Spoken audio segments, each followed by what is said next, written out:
Alors bonjour, bienvenue à cette autre annonce ce matin de 5 nouveaux candidats qui se joignent à l'équipe de Denis Coderre. Donc je suis Annie Sanson, je suis maire de cet arrondissement dans lequel on vous reçoit ce matin, mais je suis également aussi la coprésidente de l'équipe Denis Coderre pour Montréal. Je pense qu'on peut faire changer la mentalité, changer la façon de voir Montréal et surtout de voir le quartier Saint-Michel.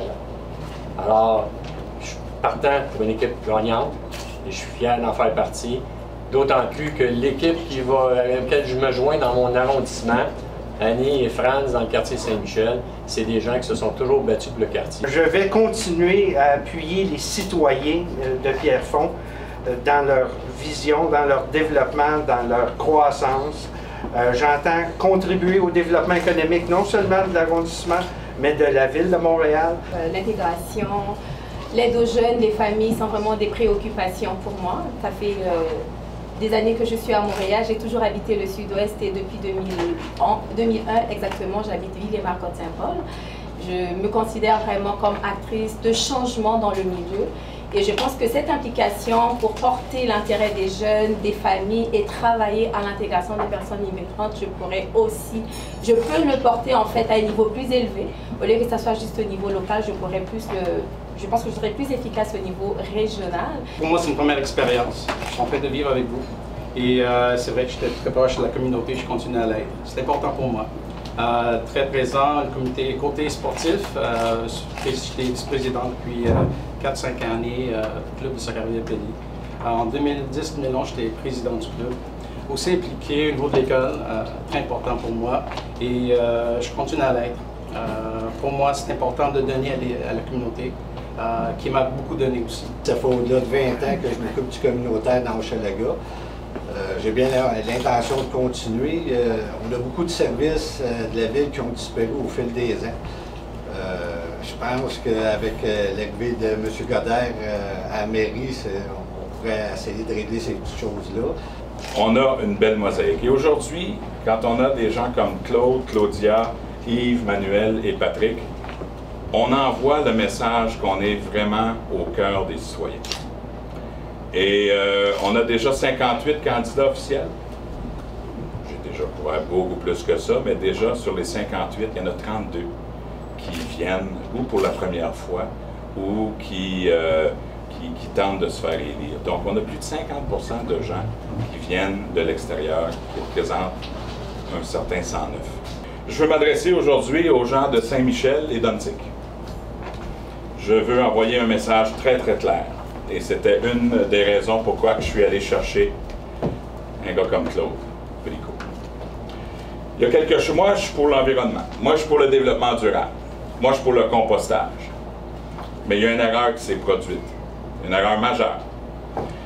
On a développé 4 sites, il y en a 3 où on avait 28 propositions, puis à Saint-Michel on a imposé une solution. Et je trouve ça inacceptable. Alors on va refaire nos devoirs. Aujourd'hui j'annonce que je tire la plug sur l'usine de compostage de Saint-Michel.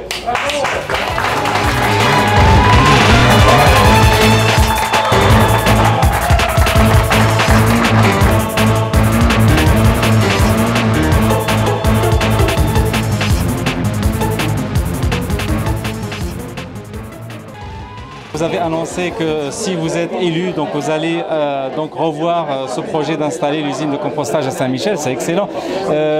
Est-ce que vous pensez que ça peut se faire facilement ou ça va demander beaucoup de... Il n'y a rien d'entrepris encore. Okay. Alors, mais vous vous sentez capable de le faire? Oui, tout à fait. Oui. Gouverner, c'est choisir. Gouverner, c'est choisir, puis j'ai l'intention de prendre des décisions comme ça. Par rapport à ce projet de la charte de la laïcité et l'abolition des signes religieux, vous avez donc... moi, je suis pour une laïcité ouverte. Je veux dire, c'est pas parce que quelqu'un, une femme a un niqab qu'elle ne peut pas faire son travail. Alors, on s'en tient au raisonnable. Et je sais que mes frères et sœurs musulmans qui nous écoutent pensent comme moi. C'est pas parce que quelqu'un qui part d'origine juive, qui pratique sa religion, qui n'est pas capable de donner un bon service. Mais avant toute chose, on va attendre de voir la charte.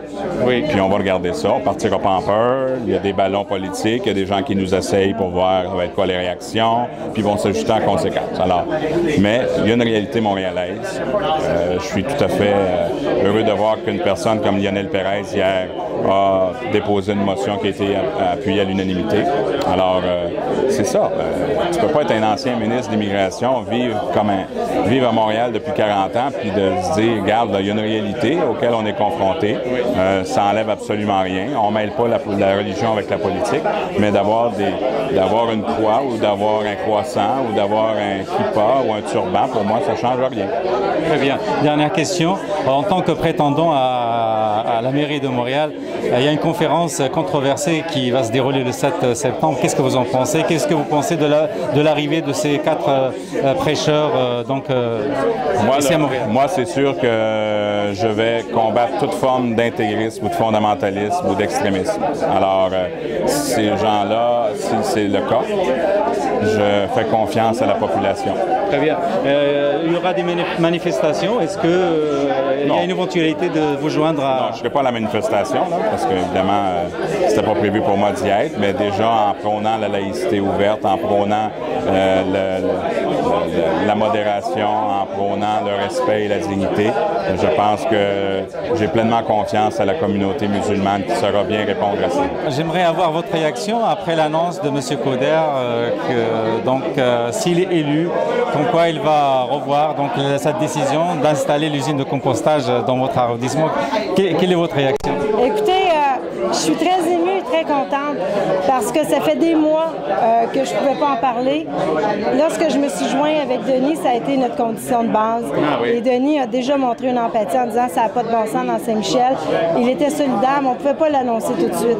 Quand Franz Benjamin s'est joint à nous, c'était aussi sa condition de base. C'est bon à savoir ça. Et ce matin, la cerise sur le Sunday, c'est la venue de Claude Bricot, qui était des premiers sur la ligne de piquage. Et aujourd'hui, se joint à nous. Je pense que c'est le message qu'on veut passer à la population de Saint-Michel. On vous a entendu, on a compris, puis on va prendre les bonnes décisions pour Saint-Michel. Et on est obligé de l'annoncer maintenant en campagne électorale, mais les gens nous connaissent, ils connaissent cet engagement. Franz et moi étaient là dans les manifestations sur le métropolitain, rappelez-vous, le 14 février, pour dire à quel point on aimait notre Saint-Michel natal. Et pour nous, aujourd'hui, ce n'est que... C'est vrai, ça va se faire. Denis est un homme d'action et c'est pour ça qu'on est avec lui. Alors que les autres candidats se positionnent, soit, mais on connaît déjà les 2 autres positions. Des votes ont été faits, des noms ont été enregistrés. Donc, nous, c'est très clair. On ne joue pas avec les mots. C'est non, ça va se faire ailleurs. On va regarder, mais Saint-Michel a assez de nous. Très bien. Alors, des messages, vous en avez émis pas mal durant vos discours, mais des messages vous en portez également. Parlez-nous un peu de votre collier qui est spécial. C'est quoi?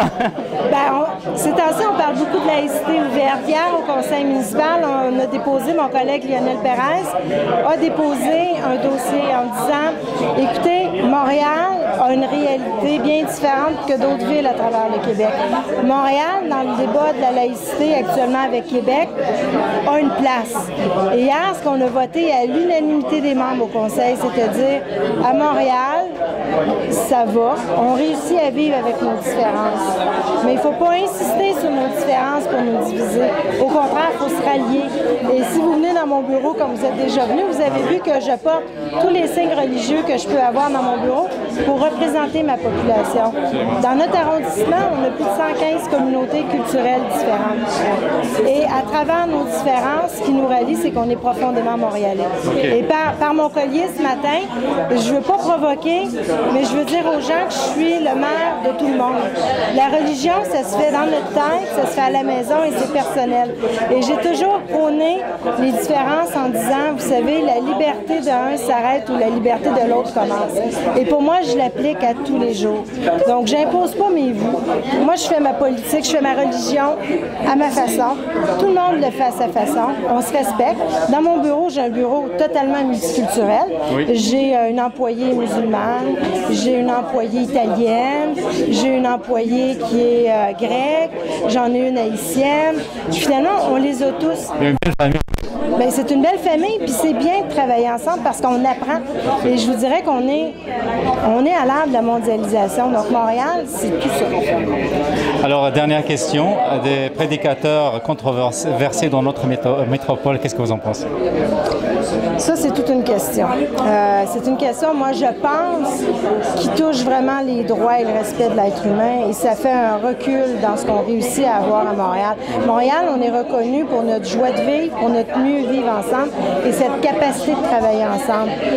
J'ai des profondes réserves sur ce que les prédicateurs veulent venir inculquer ici à Montréal. Je pense qu'on réussit à bien vivre. On a réussi à établir des façons de fonctionner. Et eux, ce qu'ils vont réussir à faire, c'est de repousser encore. On a juste à voir le discours qu'ils ont sur les femmes. C'est totalement, ça n'a pas de bon sens. On est à Montréal.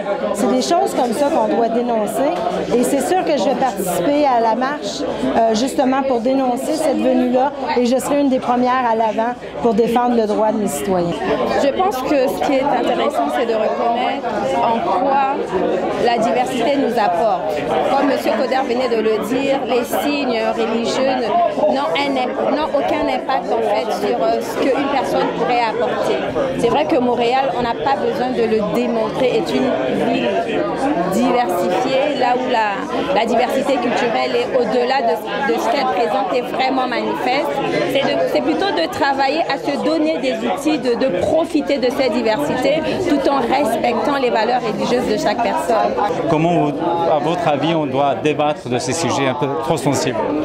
La façon la plus simple de débattre de quelque chose, c'est vraiment d'être à l'écoute des personnes, d'être à l'écoute aussi... De part et d'autre, vous voulez dire? Oui, de part et d'autre, d'être à l'écoute et en même temps, c'est premièrement de reconnaître. Si déjà l'immigration est un choix politique, est un choix de société, je pense qu'on n'a pas choisi de recevoir chez nous juste une catégorie ou une religion spécifique. C'est dans cette diversité-là qu'on a ouvert les portes.